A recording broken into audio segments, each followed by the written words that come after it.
সূত্রের সাহায্যে কি গুণ করতে পারেন? গুণের গুণফলের মানে হচ্ছে বিপরীত হচ্ছে উৎপাদক। কোন কোন রাশি গুণ কোন মানে একাধিক রাশি গুণ করলে যে গুণফল পাবো, একাধিক রাশি গুণ করলে যে ফল পাবো সেটা হচ্ছে গুণফল। আবার ওই যে যে রাশি গুণ করলে রাশি গুণফলটা পাবো সেটা হচ্ছে গুণফলের উৎপাদক। এখানে একটা সূত্র শিখিয়ে দিচ্ছি আপনাদেরকে, a plus B into a minus B.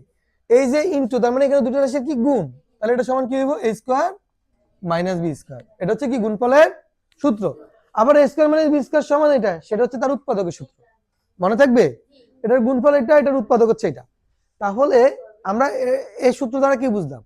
যে দুটি রাশি যদি গুণ করতে বলে এবং রাশিগুলোর মানে দুটি রাশির প্রথম পদ সমান, দ্বিতীয় পদও সমান হবে, শুধু একটা হবে সমষ্টি আর একটা হবে ওই পদগুলোর অন্তর। যদি এরকম থাকে তাহলে কি হবে? স্কয়ার মাইনাস বি স্কয়ার, মানে প্রথম পদের বর্গ বিয়োগ দ্বিতীয় পদের বর্গ। মনে থাকবে সূত্রটা? তাহলে সূত্রের সাহায্যে অঙ্ক করাচ্ছি এখন। প্রথম প্রশ্নটা লিখি আমরা, x plus 7 into x minus 7। তো এক্সটাকে আমি এ ধরি, 7টাকে কি ধরবো? বি। এখন দেখেন a plus B into A minus B, এটা সূত্র অনুযায়ী গেজে মিলে গেছে না? প্রথম দুইটা মিলে যাবে, পরের দুটোও মিলবে, দেখছেন নি? একটা জায়গায় থাকবে প্লাস, মাঝখানে একটা, মাঝখানে কি থাকবে? মাইনাস। তাহলে সূত্র হবে a square minus B square. তাহলে এখানে এক্স স্কয়ার আর এখানে 7 সাথে কত? 49। বুঝছেন সবাই? কারো কোনো প্রশ্ন আছে আর? পারবেন তো? ঠিক আছে।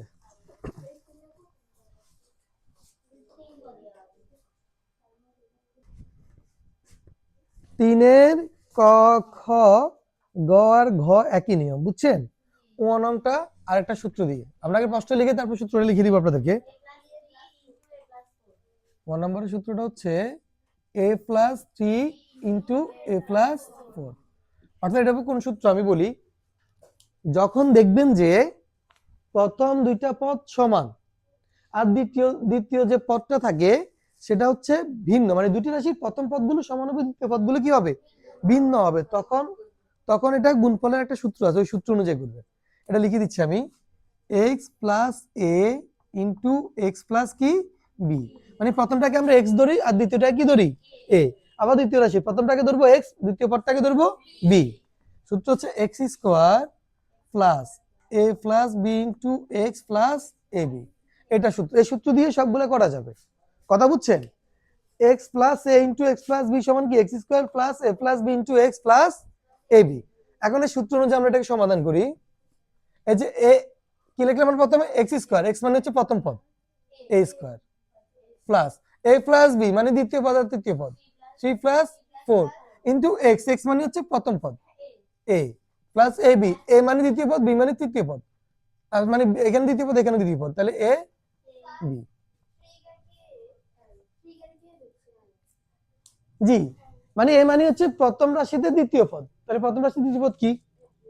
বি মানে দ্বিতীয় রাশির দ্বিতীয় পদ কি? 4। এবার বুঝছেন? আর এটা এক্স, এটা এক্স। এখন আবার মনে রাখবেন যে এখানে এ বি লেখা আছে, আপনারা আবার এখানে 3 আর 4 একসাথে লিখে দিয়েন না, তাহলে হয়ে যাবে 36, 34 হবে না? কিন্তু এ বি মানে কি? এ আর বি এর গুণফল, তাহলে এর মান আর বি এর মানে গুণফলটা এখানে হবে। বুঝতে পারছেন কি? আপনারা বুঝছেন? শুধু বুঝছেন নি? প্রশ্ন আসেনি? a স্কয়ার প্লাস 3 আর 4 যোগ করলে কি? 7, 7 এ, আর এখানে 3 4 কে কি বুঝছেন? আচ্ছা, আপনারা যারা বুঝেন নাই, কোথায় বুঝেন না একটু বলবেন, আমি বুঝাই দিব আবার। প্রথমে আমি এটাকে কি ধরবো? এক্স, আর 3টাকে কি ধরবো? এ। আবার এখানে একে কি ধরবো? এখানে এক্স ধরলে যত এ আছে সকলে এক্স হবে, এক্স। আবার 4টা কি ধরবো? বি। এখন শুনেন, তাহলে এই সূত্রটার সাথে এটা মিলে গেছে না? তাহলে কি লেখাতে? প্রথমে এক্স স্কয়ার, এক্স মানে হচ্ছে প্রথম পদ, লিখলাম এ স্কয়ার। বুঝছেন? এবার এবার কি লিখলাম? প্লাস এ প্লাস বি, এ মানে এটা, বি মানে এটা, লিখলাম এ প্লাস বি। আবার কি আছে? ইনটু এক্স, এক্স মানে এ, লিখলাম এ। দেখছেন? প্লাস এ বি, এ মানে এটা, বি মানে এটা, তাহলে এ আর বি লিখলাম, মাঝখানে গুণ চিহ্ন দিলাম। বুঝতে পারছেন? এবার কাজটা তো সহজ, শুধু এখানে যোগ করছি আর এখানে গুণ করলাম। তার মানে এটার জন্য আপনাদের কি করতে হবে? এই সূত্রটা মুখস্থ করতে হবে। সূত্রটা মুখস্থ করে রাখবেন, কেমন? কে কে পারবেন সূত্র এটা মুখস্থ করতে? Very good. তামিম পারবে না, আর সবাই পারবে। ঠিক আছে, লেখেন। তামিম হাত তোলে নাই। তো তামিম, আপনি এটা মুখস্থ করতে পারবেন?